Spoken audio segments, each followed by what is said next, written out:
Olá, leitores e leitoras do Portal do Desacato. Olá, audiência da Agenda dos Trabalhadores. E nem vou dizer bom dia para o José Álvaro, porque eu já vou esclarecer para a audiência que esse programa está sendo gravado. Mas vou dizer para vocês que o tema tem a ver com a vida de todo mundo. Exatamente, porque a energia é um bem essencial, e nós vamos falar hoje das pautas dos eletricitários.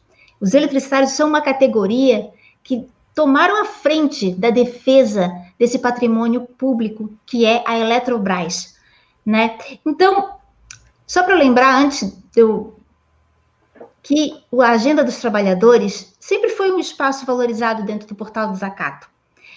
E agora, esse programa, em parceria com o Diese, a gente está aprimorando um espaço que realmente vai se tornar um ponto de encontro para a gente fazer as discussões dos temas que precisam ser abordados pelas lideranças sindicais, pelos dirigentes dos movimentos, pelos trabalhadores, porque o mundo do trabalho está em profundas transformações, não é mesmo, José Álvaro?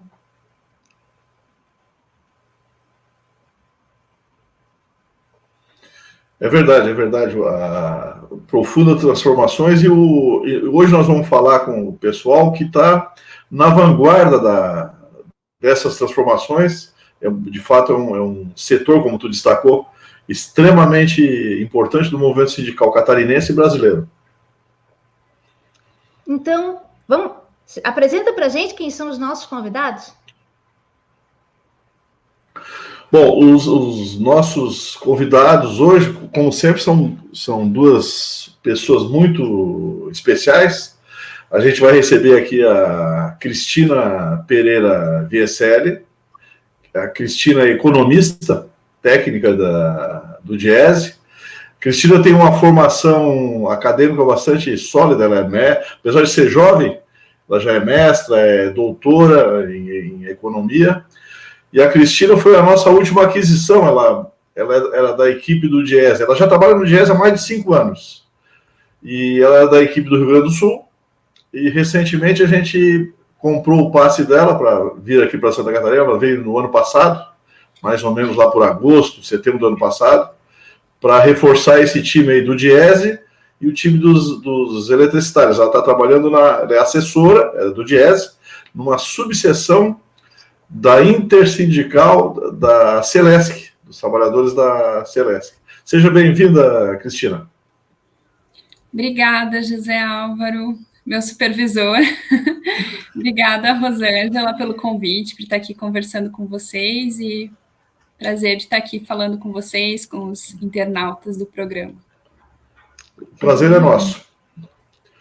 O outro convidado é o Paulo Guilherme Horne, né, o Paulo é empregado da Celesc já há 15 anos, né, atualmente, inclusive, ele é o coordenador da Intersindical, da Celesc, da Intercel, e o Paulo é graduado em jornalismo, é um bom jornalista, eu conheço o trabalho dele como jornalista, é graduado em ciência política e também em gestão pública. O homem dá tiro para tudo que é lado aí, é um cara preparado. Paulo, seja bem-vindo, Paulo. Prazer em te receber aqui. Seja bem-vindo, Paulo. Bem, nós vamos para um intervalo de um minutinho e já voltamos.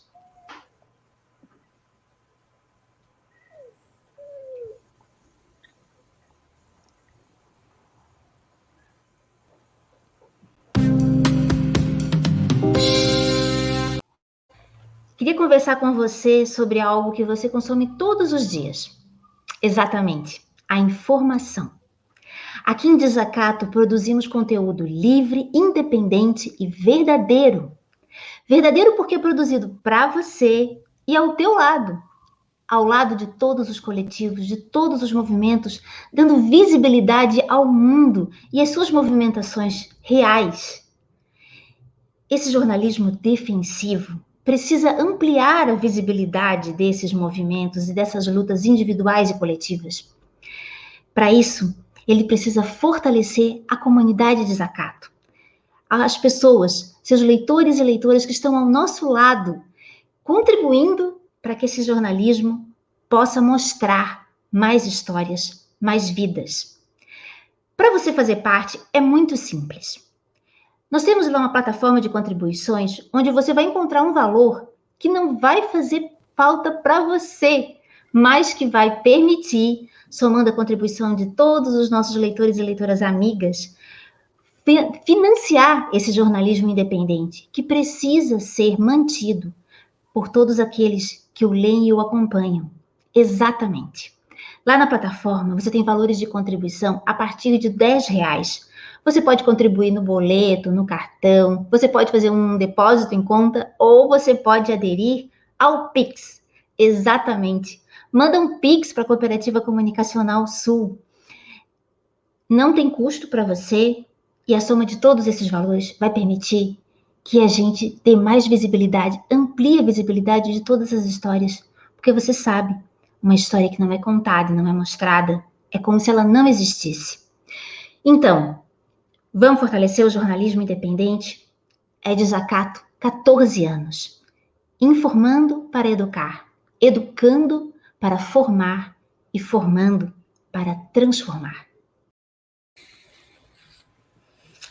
Bem, começando então, José, pode fazer sua pergunta para o Paulo?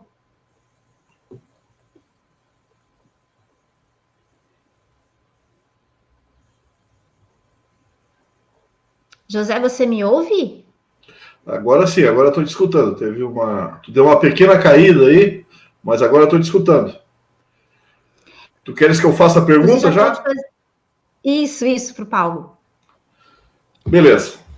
Paulo, eu vou fazer uma pergunta que eu acho que é crucial numa campanha salarial, pelo menos do meu ponto de vista, e tenho certeza que do teu também, que é o seguinte: vocês estão indo agora mais uma vez para uma campanha muito difícil, né? O mundo está desabando sobre a cabeça dos trabalhadores, né? Crise internacional, crise nacional, 7º ano de recessão ou estagnação seguido, um governo proto-fascista, né? E os caras querendo privatizar e tal. O antídoto para enfrentar tudo isso a gente conhece, não adianta apelar para o Supremo, chamar a mãe, não adianta nada disso. O que adianta é mobilizar os trabalhadores. Aí a pergunta que eu te faço é o seguinte: como é que está essa variável na campanha de vocês? Tu tem uma avaliação do potencial de mobilização dos eletricitários para enfrentar essa campanha salarial?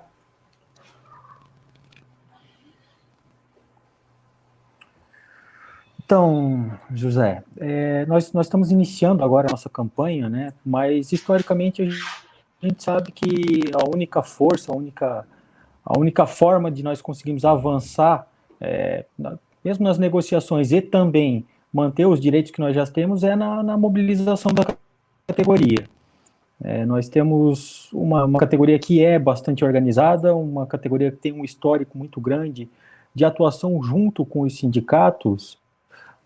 Mas, obviamente, nós temos aí uma grande renovação de categoria, nós temos um cenário político muito diferente, né? Um cenário de intensos ataques, não só aos direitos dos trabalhadores, mas à própria estrutura das empresas públicas. E com toda a nossa organização, nós ainda temos uma série de dificuldades nessa campanha, que é inclusive para habilitar a categoria, né? Porque nós temos uma pandemia para a gente conseguir se organizar, nós temos agora uma situação bastante difícil, que é a própria terceirização das atividades, que também nos traz uma dificuldade. O que a gente tem certeza que a gente pode contar é com a disposição dos trabalhadores de sim irem à luta, se mobilizarem e lutarem, não só pela manutenção dos seus direitos, não só pela empresa pública, mas também para a gente conseguir avançar nesse acordo coletivo de trabalho. A gente tem uma série de demandas da categoria e tem uma série de expectativas que tem certeza que elas serão alcançadas à medida que os trabalhadores se incorporarem na luta, e o histórico que a gente tem nos dá muita tranquilidade para saber que a hora que a categoria for chamada à luta, ela vai corresponder.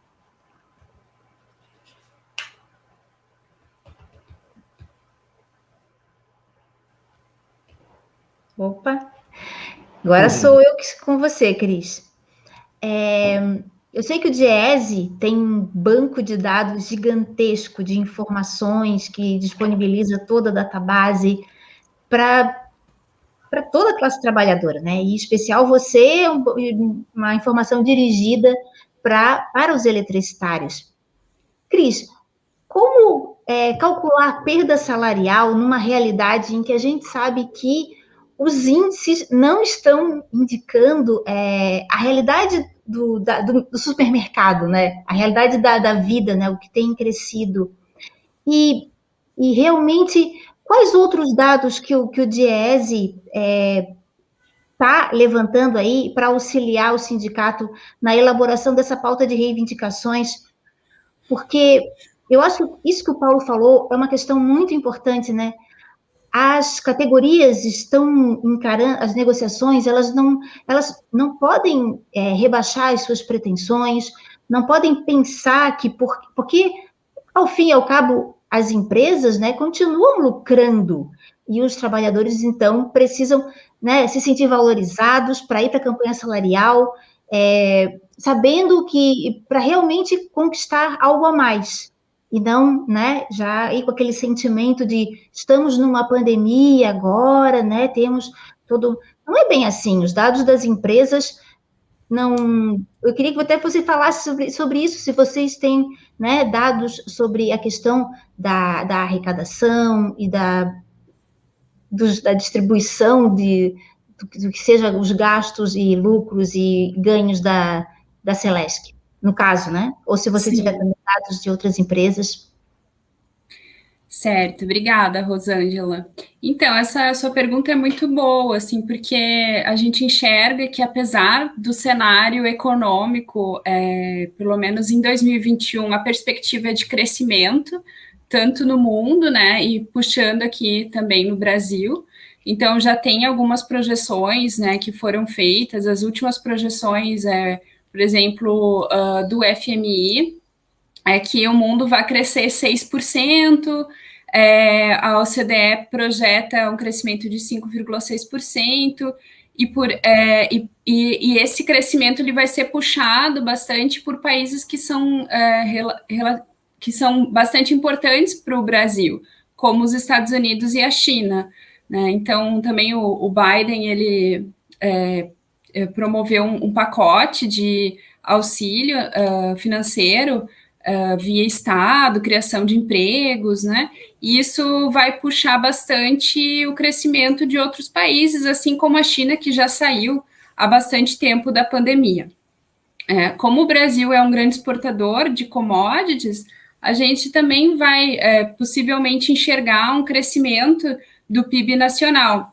No entanto, esse crescimento ele não corresponde a uma melhoria de vida da classe trabalhadora, porque ao mesmo tempo que a gente tem esse aumento de exportações de alimentos, a gente tem um crescimento dos preços dos alimentos internos e o preço da inflação no Brasil, que vai acontecer durante todo o período de 2001.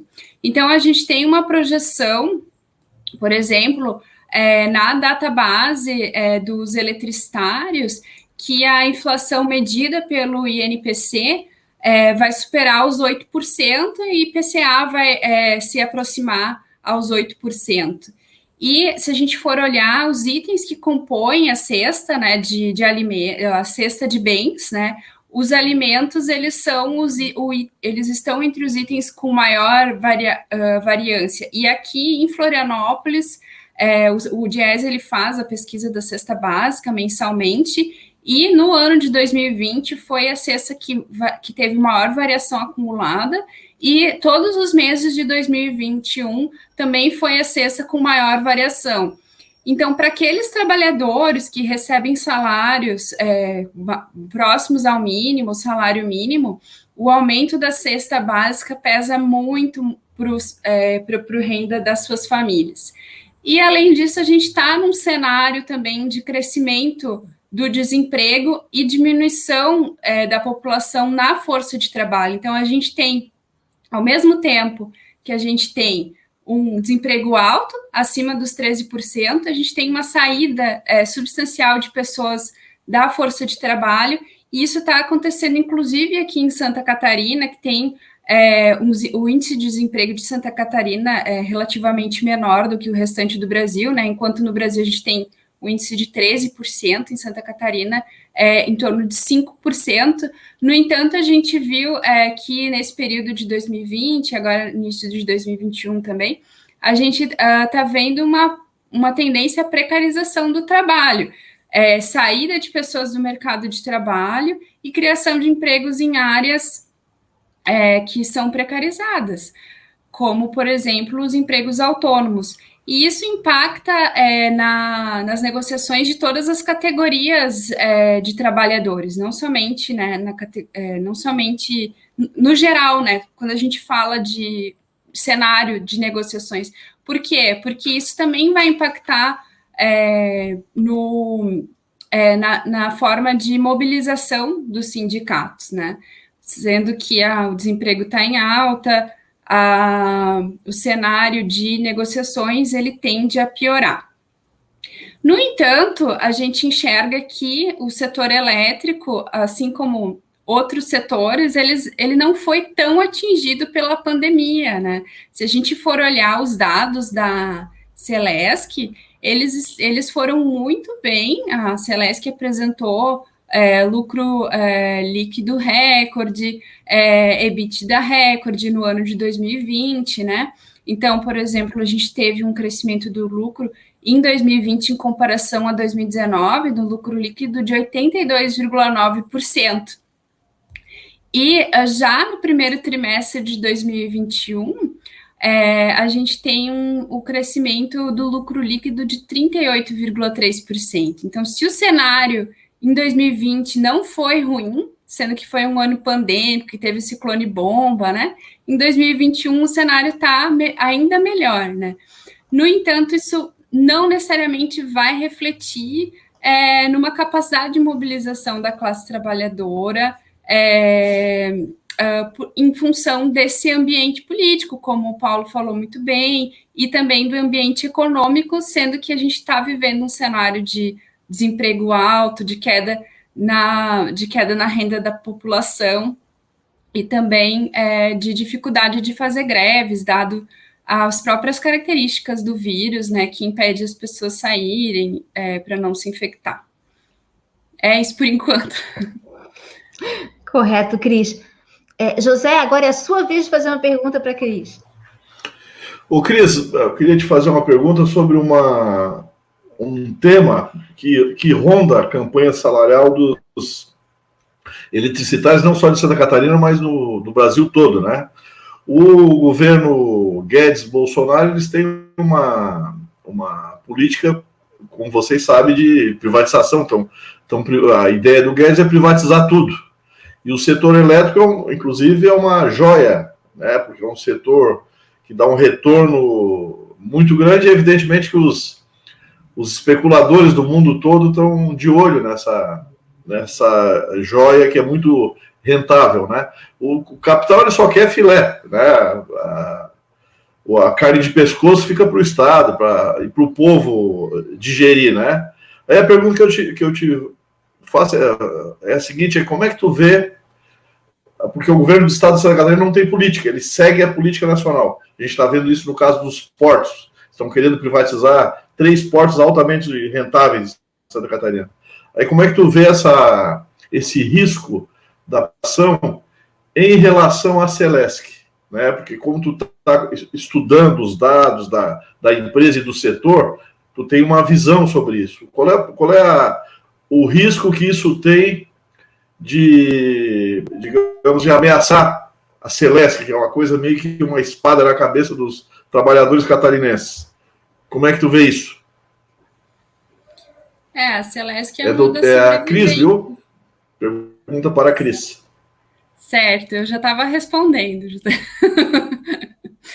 A Celesc é uma das sobreviventes das distribuidoras estaduais, né? Recentemente, a gente chama no Rio Grande do Sul de CEVIO, aqui e no resto do Brasil se chama C3E, né?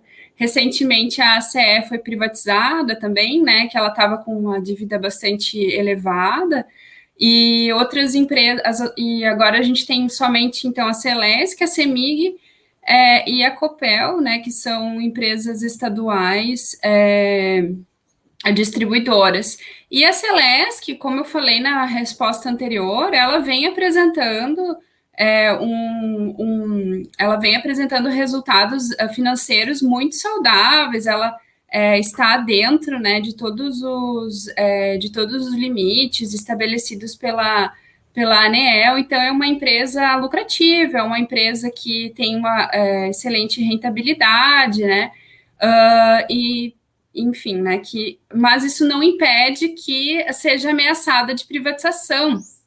Eu acho que essa pergunta também o Paulo pode aprofundar melhor em termos de questões políticas, mas a gente vem num cenário de privatização geral, né, tanto das empresas de estados, como também das empresas públicas federais, ameaça de privatização da Petrobras, né, e de privatização também agora recentemente com a aprovação da MP da privatização da Eletrobras, que também é uma empresa historicamente lucrativa e é essencial, né, para o desenvolvimento do país, né, considerando que o setor elétrico é um setor estratégico para o desenvolvimento do país, né, se a gente for pensar também que a gente está passando por um período de transição energética, né, que a gente vai precisar investir em energia limpa, tirar o poder do Estado de fazer investimentos de grande porte,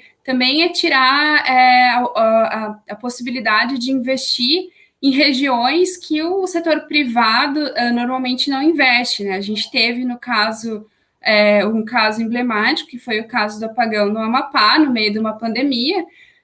Quantas mortes poderiam ter sido evitadas se não tivesse aquele apagão que durou em torno de um mês, ou mais de um mês, durou o apagão no Amapá, as pessoas ficaram sem luz no meio de uma pandemia, um caos, e quem foi socorrer no final, ao fim e ao cabo, foi a estatal, né? Foi a Eletronorte, e que é uma subsidiária da Eletrobras, né? Então, isso é uma questão que a gente tem que pensar, né? A soberania energética do país, a gente está passando por um período que é extremamente importante em termos de conseguir prover para as pessoas energia e energia a um preço acessível, né? Porque o que está acontecendo agora, né? Que como as termoelétricas estão sendo acionadas, os preços da energia elétrica estão subindo, né? Então, é necessário que seja feito um planejamento, um projeto, e quem faz isso é quem pensa no Estado, quem pensa na sociedade, quem tem essa função é o setor público, né? Então, é um problema e, com certeza, deve afetar a todas as mobilizações dos trabalhadores de estatais, de empresas estatais, para melhoria, para reajustes salariais, né? Tanto que a gente não está enxergando muitas greves e muitas manifestações de trabalhadores nas estatais. O Diese faz um levantamento de greves, né? Boa parte das greves são do setor privado. Então, e é isso, né? E o governo ele está aproveitando esse momento, que é o momento que as pessoas estão envolvidas na pandemia, de crise econômica, de dificuldade de mobilização por causa das características do vírus. Está acontecendo uma CPI e os governos estaduais e o governo federal está aproveitando esse momento para privatizar. Então, é um momento de ameaça às empresas públicas, com certeza. Obrigado. Bem, agora eu vou dirigir a minha pergunta para o Paulo Guilherme. Paulo, continuando o tema que a Cris puxou, e eu sei que a Eletronorte, o sindicato do norte do estado é estadual, mas a questão nacional tem impacto também. Eu queria que você trouxesse alguns elementos desse processo aí de privatização da Eletrobras, porque pelo peso que ela significa, né? E eu queria que você falasse também sobre as condições de trabalho dos eletricitários nessa pandemia, porque um dado que me chamou muito a atenção foi um levantamento do Departamento Intersindical de Assessoria Parlamentar, que comparou os cancelamentos de carteira de trabalho por morte. E o setor da economia que teve o maior aumento, 142% de aumento nos cancelamentos, foi um levantamento do setor seletista, não é do setor público, mas que já nos dá uma dimensão, né, do tipo de tarefa que o eletricitário faz, né, da realidade que ele se depara. Então, eu queria que você falasse sobre essa questão das condições de trabalho, da categoria, nesse ambiente de pandemia, porque a gente sabe que já no dia, né, foram muito afetados, sim. Então, é contigo. Bem, dando continuidade à fala da Cristina, né, com relação à privatização e o impacto, principalmente, desse processo que está sendo encaminhado de privatização da Eletrobras para a Celesc, ele é muito grande, né? A Eletrobras é a maior empresa de energia elétrica da América Latina. Ela opera todo o setor elétrico nacional e, convenhamos, se a maior empresa da América Latina for privatizada, nós vamos ficar com a Celesc num cenário muito mais complicado. Já é complicado porque a distribuição de energia já é majoritariamente privada no país, mas temos dentro da Celesc, a Celesc é uma empresa pública de economia mista, na verdade, né? Ela é uma economia mista com capital privado, majoritariamente privado, mas que tem as ações que tem direito ao voto de poder do governo do estado, e por isso ela é ainda conduzida como uma empresa pública. Mas quem quer comprar a Celesc já está dentro da empresa, né? E nós temos visto agora, em todo esse processo de privatização da Eletrobras, um aumento das manifestações públicas dos acionistas minoritários, por exemplo, para a compra da Celesc. O maior acionista da Celesc hoje é a Energias de Portugal, que era uma empresa pública portuguesa que foi privatizada, que tem concessões aqui na distribuição de energia do país e é minoritária na Celesc, e diariamente, praticamente, o presidente da empresa aqui no Brasil tem dado declarações de que a EDP vai manter a fatia dela e aumentar a fatia dela das ações da Celesc, porque espera sim a privatização. Recentemente, há 2 semanas atrás, ele chegou a dizer o seguinte: olha, nós vamos manter a Celesc, não vamos vender as nossas ações, porque o estado de Santa Catarina não é uma ilha. Se o setor elétrico inteiro for privatizado, nós estamos aí para comprar a Celesc, né? E isso traz uma série de prejuízos em condições de trabalho. A privatização já traz muitos prejuízos nas condições de trabalho para os empregados, né? É um aumento de exploração. No setor elétrico, principalmente, a privatização ela é sinônimo de morte. Tu tem uma rotatividade muito grande de trabalhadores explorados, trabalhadores com pouco treinamento, e no setor elétrico geralmente vai levar a acidentes de trabalho ou fatais ou acidentes de trabalho que levam os trabalhadores a ter perda de membros, uma situação bastante complicada.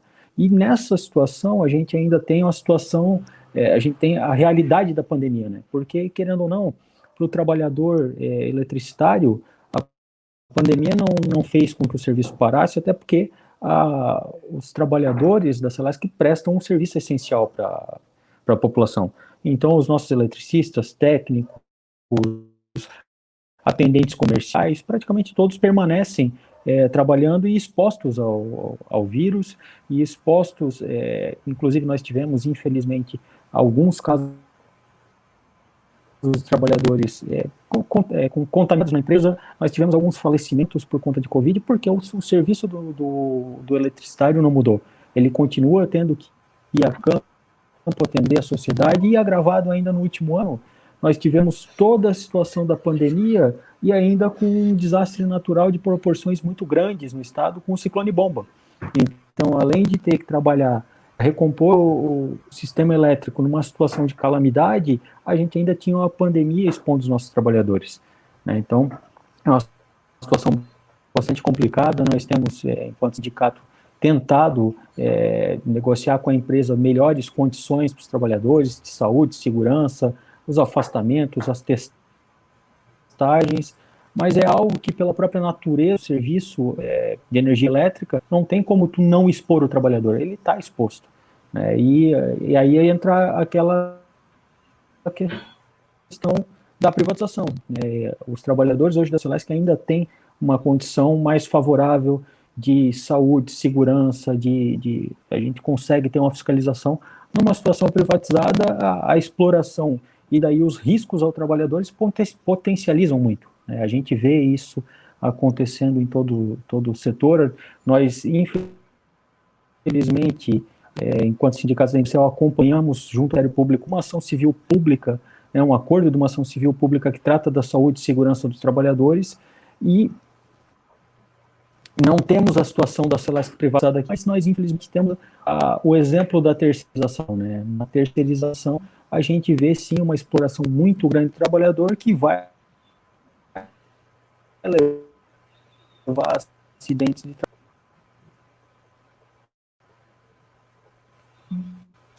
Infelizmente, perdemos a conexão com o Paulo.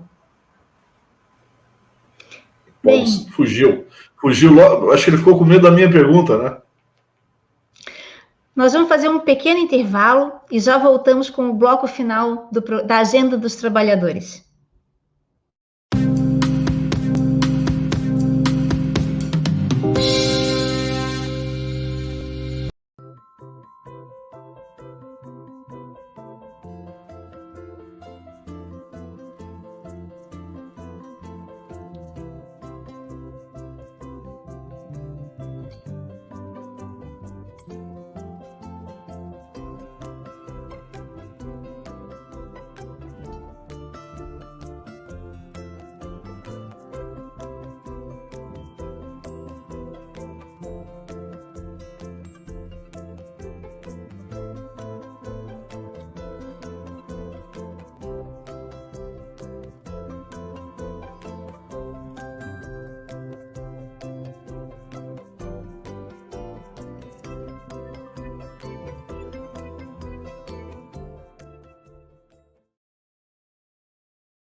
Está ali nos bastidores tentando voltar, mas enquanto ele volta, então eu vou fazer minha pergunta de fechamento aí de programa para Cristina Pereira, assessora aí economista, assessora do Diese aí da subseção dos eletricitários.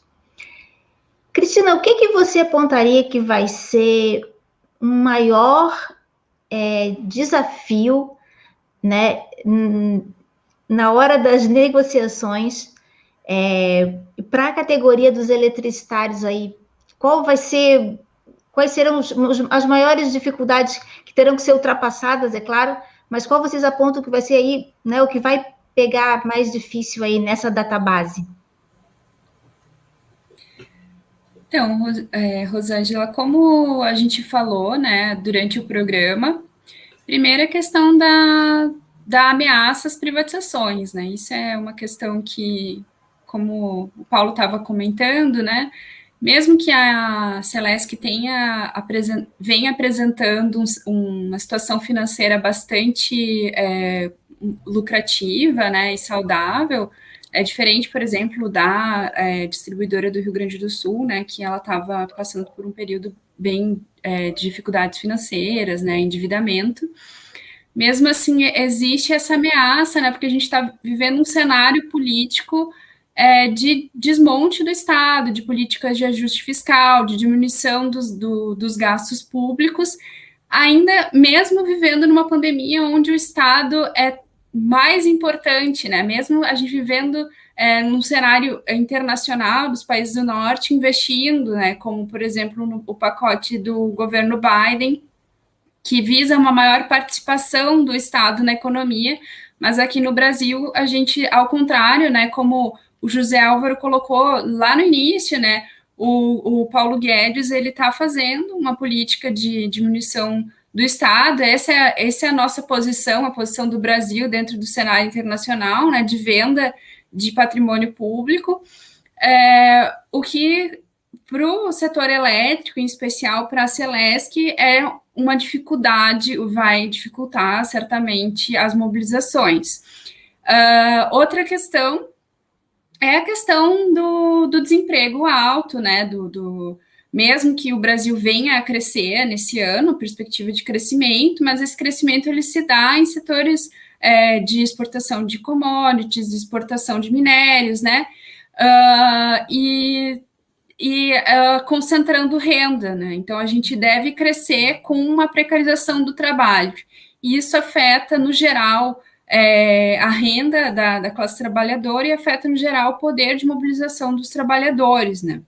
E daí todas as categorias, não o setor elétrico em específico, mas vai repercutir sobre o setor elétrico. Por outro lado, né, existe a questão, né, que tanto o governo do estado de Santa Catarina quanto a Celesc vem apresentando bons números. Então, isso é um fator positivo, né, que tende a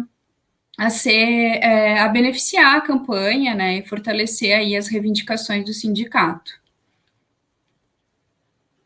José, agora é a sua vez de fazer a pergunta mais conclusiva aí para o Paulo.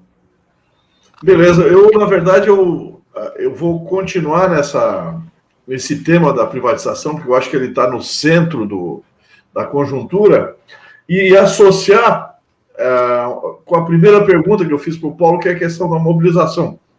Porque tem um detalhe, Paulo, importante nesse debate, que é o seguinte: não adianta argumentar.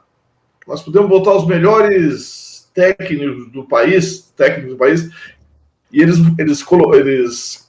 listarem 1000 razões para não privatizar. Isso não adianta. Por quê? Porque a privatização, no mundo todo, e no Brasil é assim também, é um roubo. Na verdade, como o sistema capitalista está numa crise desgraçada, eles precisam abrir frentes de negócio. E a Eletrobras e Celesc é uma frente de negócio. Eles querem meter a mão no negócio. Por isso que então não adianta argumentar. Mesmo que o cara vem te assaltar, bota um 38 contra o teu peito e vai dizer, não adianta, dizer, passa a carteira e está acabado. É mais ou menos isso. Eu quero dizer o seguinte: privatização é um problema de correlação de forças. E nós estamos perdendo todas, porque, obviamente, a correlação, desde antes do golpe de 2016, ela é muito negativa para nós, né? Por isso que a pergunta que eu quero te fazer é se, na tua opinião, tu já falou em relação à campanha salarial, se na tua opinião, tu vê chance do envolvimento do trabalhador, da base, caso esse processo de privatização chegue à Celesc assim meio rapidamente. Ninguém sabe exatamente o que vai acontecer, né? Porque o cenário abre todas as possibilidades, mas tu acha que no caso, por exemplo, de uma privatização iminente, com tudo que já se sabe sobre privatização, e levando em conta a tradição que vocês têm de organização sindical, vocês têm a subseção do Diese mais antiga do país, né? Eu não sei se tu sabia dessa, Rô. E aí, isso revela que a tradição de luta é muito grande de vocês. O que tu me dizes sobre isso? Eu tenho certeza que em qualquer processo de privatização, venha ele a hora que for, a categoria vai se mobilizar. A nossa luta em defesa dos direitos dos trabalhadores, ela está extremamente ligada à luta pela qualidade de serviço prestado à população, e a gente tem certeza que uma coisa caminha junto com a outra e a privatização destrói ambas, né?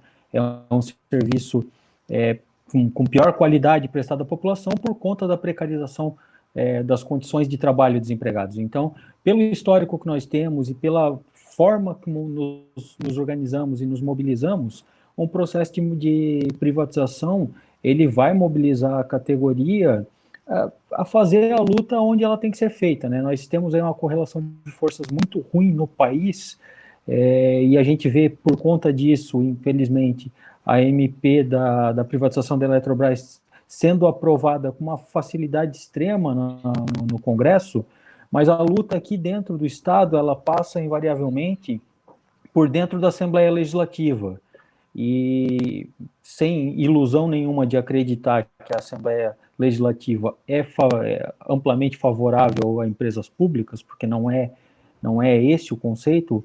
Agora nós conseguimos, e temos conseguido ao longo do tempo, mobilizar a nossa categoria para pressionar os deputados, para fazer o debate lá, e nós conseguimos, inclusive, fazer algumas amarras ao processo de privatização, né? Então, mas tudo isso, todo esse trabalho, ele vai, sim, da categoria disposta à luta, né? E como a gente tem um bom histórico, nós temos uma responsabilidade com o Estado de Santa Catarina, porque não existe desenvolvimento sem energia elétrica, e a energia elétrica só chega para todo o Estado se ela for pública, porque senão ela só chega onde vai dar lucro para o empresário. Eu tenho certeza que a nossa mobilização, no caso de privatização, ela é muito, muito clara.